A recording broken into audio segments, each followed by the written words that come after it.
I mean, here we are, a couple of 50-something-year-old white conservative guys talking to these, at one point in their lives, almost radical black activists. It made me look at what they went through a lot differently than I'd learned from watching TV and history books and everything else. You can hear them yelling in the background. On our way to victory, we shall not be moved. We're on our way to victory, we shall not be moved. Negroes have not been able to in any way get justice. Afroamericana es muy importante también. The power of a poor people.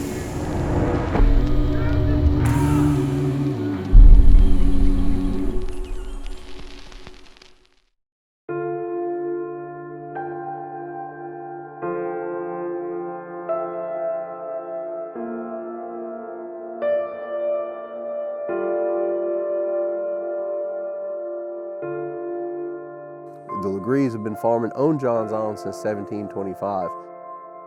We've been on this piece of property since the 1830s.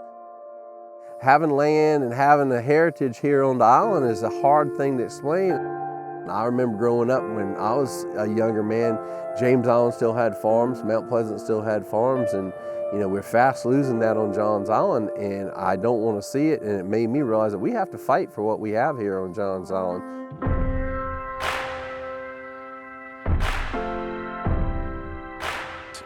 Fighting everybody, the county, the city, the state, it's an interesting thing to do. It brings, people together and forms friendships that, might have otherwise not been formed. I got a call from my sister one day, said she'd been in the grocery store, and this was about 14 years ago, and said she ran into Bill Saunders. I never met him. My sister said, call Bill and talk to him. He's concerned about 526. He was an activist. That's what I'd heard about him. He's an activist. I got involved with just about everything that was going on in the community. So I met him one evening at his church, and Bill and I don't know, we just clicked and worked together and started working on stuff, fighting against 526. In June of 2007, the State Infrastructure Bank voted to fund the I-526 extension, which would connect West Ashley to James Island, but would have to run right through Johns Island in order to do so.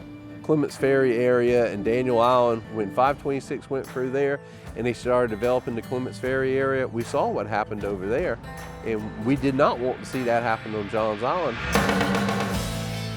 And we got involved and we started fighting 526. It kind of took on a life of its own. We came up with the slogan, Nix 526, and set up a website and all.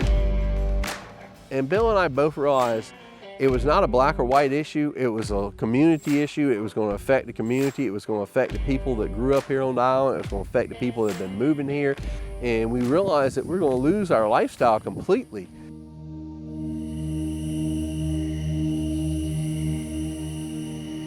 Thomas and Bill's unlikely alliance started a movement that gained widespread community support and eventually assistance from local organizations. Bill's probably one of my best friends.